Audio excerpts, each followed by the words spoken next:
Halo, apa kabar Anda semua? Semoga selalu dalam keadaan sehat walafiat, tetap semangat ya. Ini pasti banyak yang nggak sabar nunggu debat nanti malam. Anda masih di luar kota ya, tapi pulang malam ini ya, Bung Rocky ya, untuk debat ini ya. Pulang demi menilai skor. Ya, oke. Oke, nanti jangan lupa ya untuk nonton di eh, FNN ya, Bung Rocky ya, untuk debat nanti malam ya, Bung Rocky. Jadi eh, Ya, nanti malam saya akan sangat serius untuk memperhatikan duel terakhir di antara para kandidat di ya, FNN. Ditunggu ya, jangan kemana-mana yes, setelah oke. pesan-pesan berikut ini. Iya, tapi masalahnya ini belum Pak Prabowo kelihatannya udah pasrah, Bung Rocky. Dia bilang mengaku kalau pasrah kalau mau dikeroyok sama Ganjar sama Anies, dan juga pasrah kalau Anies mau ngasih nilai 0 setelah sebelumnya ngasih nilai 11 dari 100 kata dia. Emang gue pikirin, kata Pak Prabowo. Nah, itu yang nanya Pak Prabowo tuh. Iya. Dia selalu mampu untuk bercanda tuh. Walaupun dia tahu bahwa memang tema ini tema yang dikuasai oleh Anies, seperti Iya, iya. tema pertahanan yang seharusnya dikuasai oleh Pak Jokowi. Tapi selalu ada Pak Prabowo. kecelakaan di atas Pak panggung tuh. Prabowo bukan Pak Jokowi. Anda tadi sebut Pak Jokowi. Anda lupa bahwa yang maju Pilpres itu bukan Pak Jokowi. Iya, Gibran. semua orang merasa diatur oleh Pak Jokowi itu. Jadi sangat Oke. mungkin karena Pak Prabowo merasa ya dia kan cuma diatur oleh Pak Jokowi. Maka sebenarnya kalau dapat nilai dari Anies atau Hmm. Ganjar itu artinya nilai untuk Pak Jokowi. Kira-kira begitu. Ya, ya, ya, ya. Oke, temanya betul memang tema soal pendidikan, kebudayaan, inklusi dan sebagainya lah. Itu pokoknya ini tema-tema yang sangat akademis yang saya kira memang bukan tema yang bukan bukan tema yang dikuasai oleh Pak Prabowo. Tapi apakah betul seperti yang dipikirkan oleh Pak Prabowo bahwa dia akan kembali dikeroyok oleh Ganjar dan Anies kali ini? Bukankah Ganjar juga ingin ngambil poin tersendiri kali ini kan terakhir Bung Rocky? Saya kira yang akan keroyok bukan Anies atau Ganjar apalagi itu. Ini Pak Prabowo akan dikeroyok oleh profesor-profesor di UI, Unpad, di Universitas Mula Warman, di seluruh Indonesia. Karena sekarang terjadi semacam pembelahan, yaitu istana versus kampus. Kan itu konyolnya istana kan. Di reaksi-reaksi istana ini juga akan memberatkan Pak Prabowo di panggung debat. Karena isunya pasti isu akademis nanti, soal kebebasan akademis, soal kedunguan istana karena mengomentari guru-guru besar dengan nada yang sinis. Itu akan jadi beban psikologi Pak Prabowo nanti. Jadi kita mau lihat bagaimana kemampuan Anies untuk mengolah isu ini supaya seluruh akademis yang sekarang lagi berbaris menuju istana secara moral maksud saya itu dapat energi baru. Jadi Anies akan dapat energi baru dari gerakan kampus hari ini yang anti Jokowi, dan kampus akan dapat tambahan dorongan moral kalau Anies mampu untuk mengakumulasi isu ini dibandingkan dengan Prabowo atau Ganjar.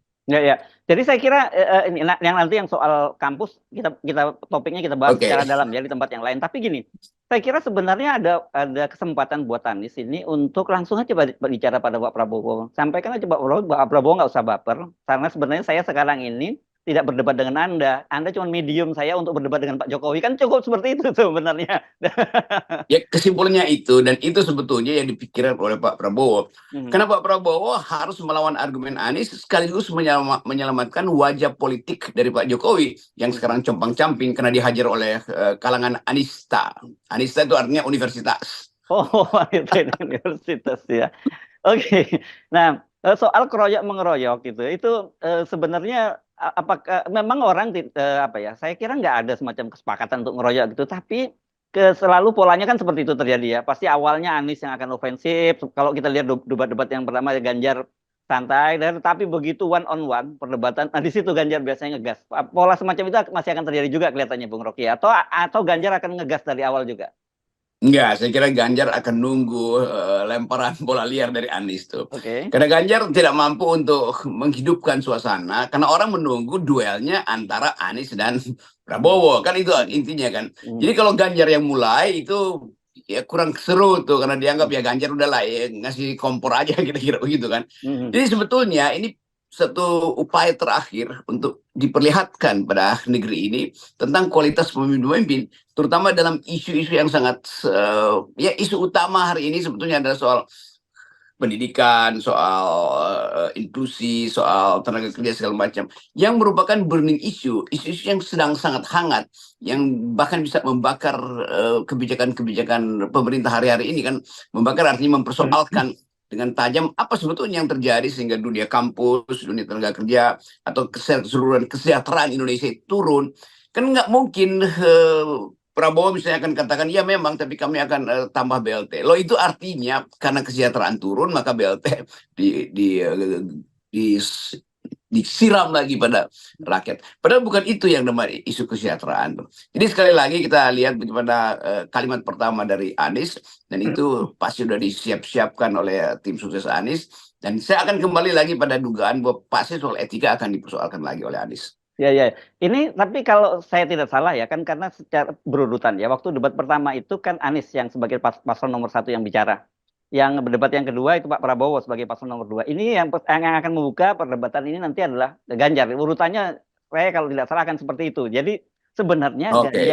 Ganjar pun harus betul-betul karena ini debat terakhir gitu ya. Ini dia juga harus betul-betul kalimat pembukanya itu harus betul-betul nendang gitu. Ya jangan sampai justru kalimat pembuka Ganjar itu jadi umpan Pak Prabowo untuk Ya. menghajar balik kan, itu Hmm. soalnya tuh. Jadi Ya. memang harus ada kehati-hatian karena saya kira juga Pak Prabowo berlatih dengan secara lebih eksklusif karena mengetahui ini adalah show terakhir, dan show terakhir itu yang akan diingat orang. Yang mungkin show-show kemarin orang anggap ya menunggu karena Pak dianggap sudah 2 kali Prabowo kalah, itu artinya orang berharap Prabowo fight back tuh, dan saya kira itu juga yang disiapkan oleh teman-teman Gerindra atau kubu Prabowo. Jadi tidak mungkin kita lihat nanti itu semacam sekedar tontonan. Semua segi yang menyangkut isu maupun permainan waktu itu akan diintip dengan baik oleh 3 pasangan capres ini. Ya, ya. Dan ini kan tinggal waktunya 10 hari ya, atau 9 hari sebenarnya kalau dari menuju ke hari pencoblosan. Dan dari pengalaman debat-debat sebelumnya, baik itu berdebat capres maupun cawapres, itu kan isu di luar panggung itu justru yang akan panjang sekali. Dan itu saya kira akan sampai pada hari pencoblosan. Jadi karena itu betul-betul ini harus hati-hati betul dan harus serius mempersiapkannya. Gitu. Yang nonton ini bukan lagi orang yang hendak masuk ke kotak pemilu, tapi Ya. orang yang membayangkan apa akibatnya bagi pemilu kalau gerakan mahasiswa yang akan kita bahas nanti itu bergerak terus setiap hari kan. Jadi walaupun ada isu yang disiapkan oleh KPU, tetapi selalu ada isu sampingan yang justru bisa menandingi isu utama KPU. Jadi apapun publik akan menuntut bahwa harus dibahas secara lebih cepat atau lebih tegas isu hari ini. Jadi Anies pasti akan menunggangi isu itu. Prabowo pasti akan bersiap juga untuk dapat selemparan pertanyaan kritis dari Anies maupun Ganjar. Ganjar juga menganggap bahwa ini debat terakhir, maka dia karena dia pertama, show pertama dia itu kalimat pertama harus pamungkas. Jadi mungkin sampai 20 menit sebelum debat itu masih saling intip kira-kira di kepala Prabowo apa ya. Anies kira-kira berpikir apa yang akan dia harus ucapkan supaya soal etika publik itu masih terkait dengan keadaan hari-hari ini. Demikian juga Ganjar tuh. Jadi ini seru banget sebetulnya karena momen terakhir untuk menentukan negeri ini akan diasuh dengan cara-cara yang beradab atau kembali kita masuk pada semacam pesimisme itu bahwa penerus Jokowi itu nanti toh akan sama aja tuh, atau Anies bahkan akan dianggap kalau nggak ada ide terakhir itu dan orang tidak akan ingat lagi apa yang disebutkan oleh Anies di debat-debat sebelumnya kan. Jadi Ya. tetap punch-nya itu mesti dihasilkan di kalimat pertama.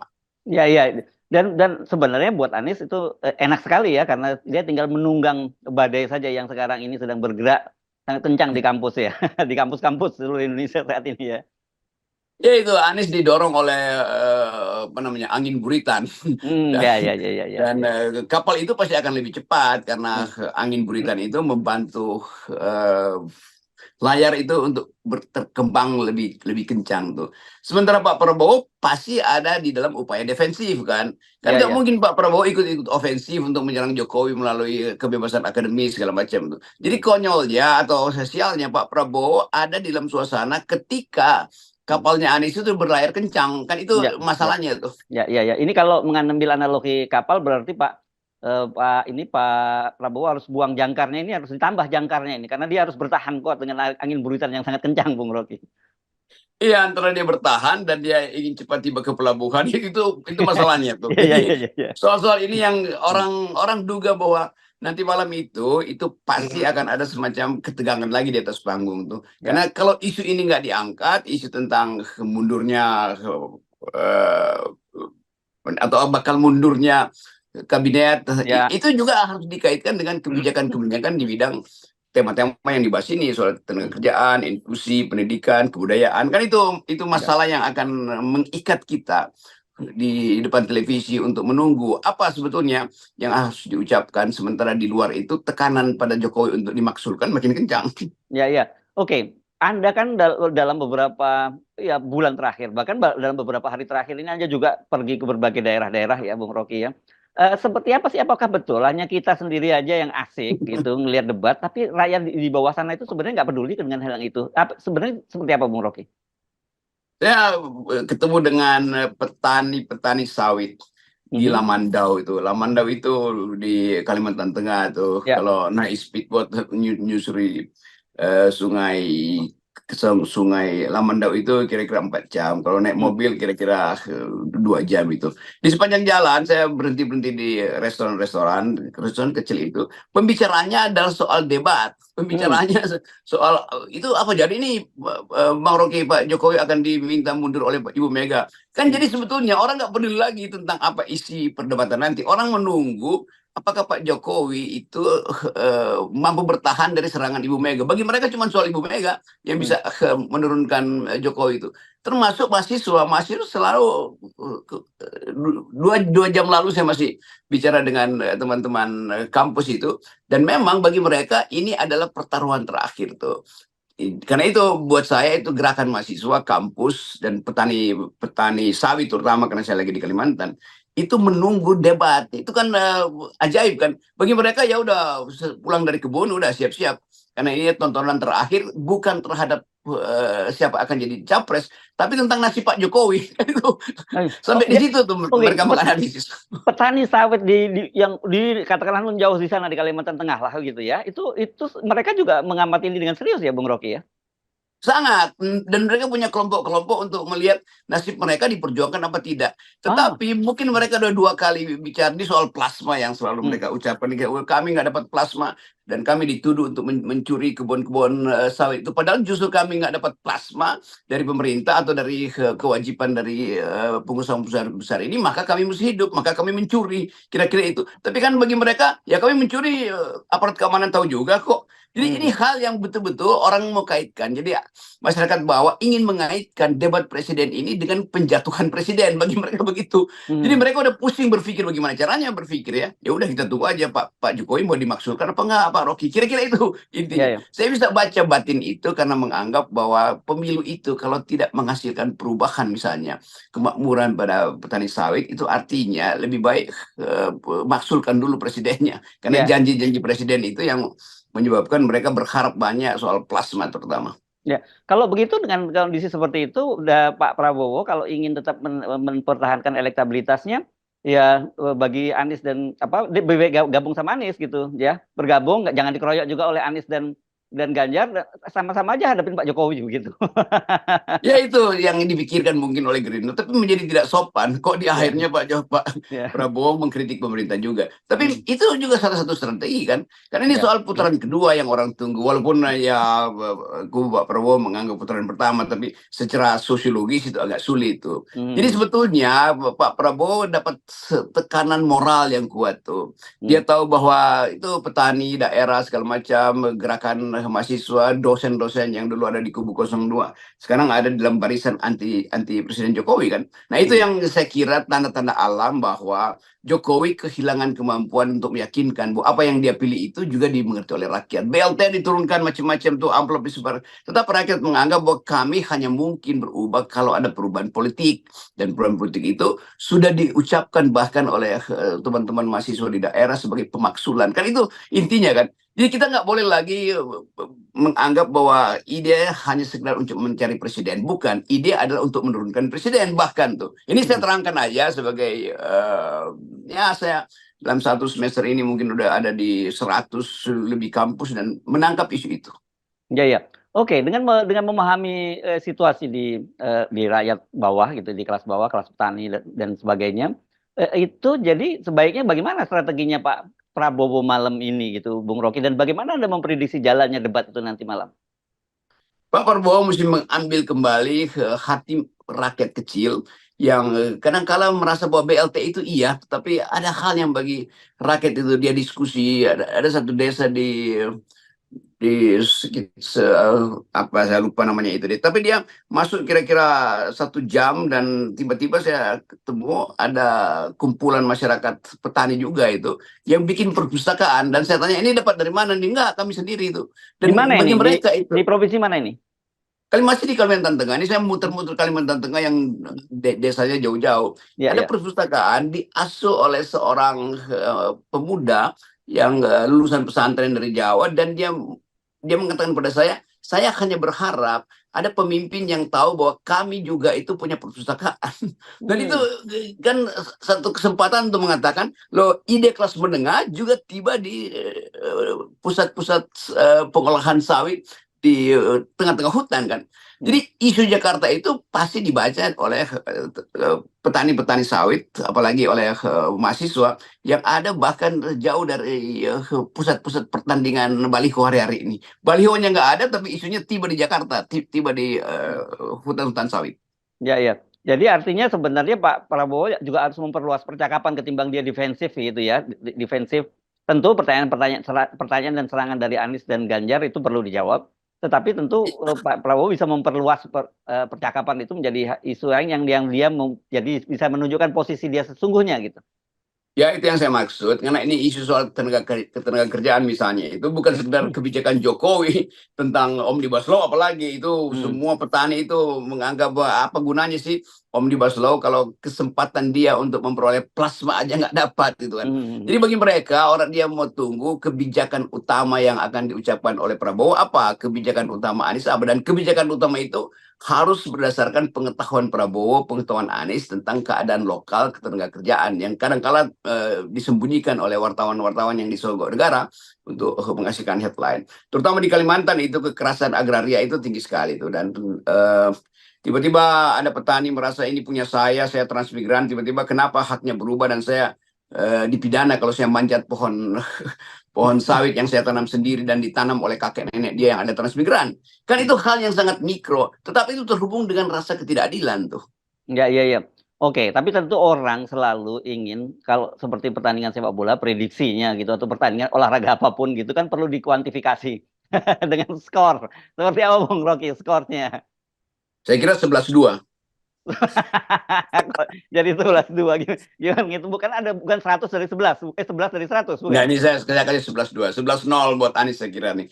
Karena Ya. tetap soal penonton itu, penonton udah berpihak pasti. Berpihak karena Ah. menganggap Hmm. isu-isu ini tidak mungkin diungkapkan secara lebih jernih oleh Pak Prabowo. Walaupun Pak Prabowo tahu dia harus berpihak pada rakyat. Tapi tidak mungkin kalau berpihak pada rakyat hari ini kan artinya pro BLT. Dan rakyat merasa ya memang bukan pro BLT. BLT itu hak kami. Tetapi hak politik kami juga untuk menolak calon dari Pak Jokowi. Jadi Ya. saya baca itu sebetulnya tuh sebagai kegiatan akademis berbulan-bulan saya berteman dengan mahasiswa ke kelompok-kelompok masyarakat desa itu untungnya punya kemampuan untuk masuk keluar hutan karena hobi saya sebetulnya naik gunung dan masuk keluar hutan. Kalau soal debat-debat presiden itu ya hobi kecil aja tuh. Bukan masuk keluar kabinet bukan ya? Masuk keluar kabinet itu bagian dari kedunguan.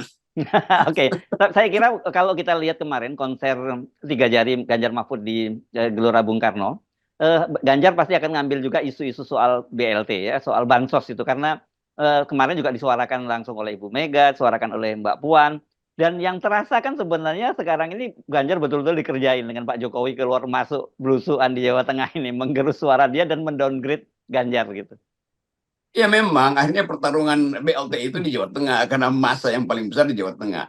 Tapi saya selalu ingatkan juga saya berbicara dengan teman-teman mahasiswa di Jawa di Hmm. sekitar Purbalingga apa Ya, ya, nama-namanya kan Banyumasan lah ya. mirip-mirip.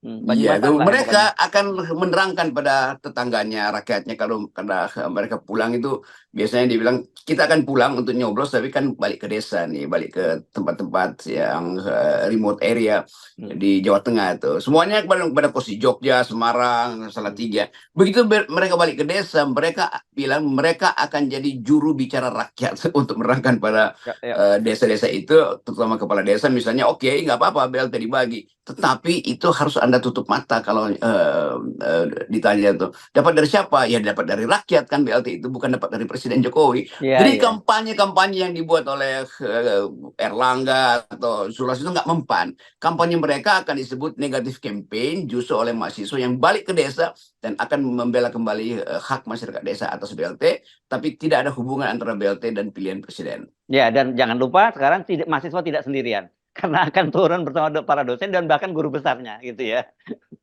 Ya ini ide baru, kita lihat bagaimana gerakan mahasiswa akhirnya dibela oleh dosennya sendiri. Karena dulu kan mahasiswa diolok-olok ya nggak berani, sekarang dia berani maka dosennya justru yang malu kalau nggak membela muridnya sendiri. Yes, oke. Nanti kita bahas dalam perbincangan berikutnya soal fenomena kampus kita ya dan kelas Yes. menengah kita. Oke, jangan lupa sampai nanti malam ya kita nobar debat terakhir ya, Bung Rocky. Skornya Di 11-0 FNN. ya. Yes.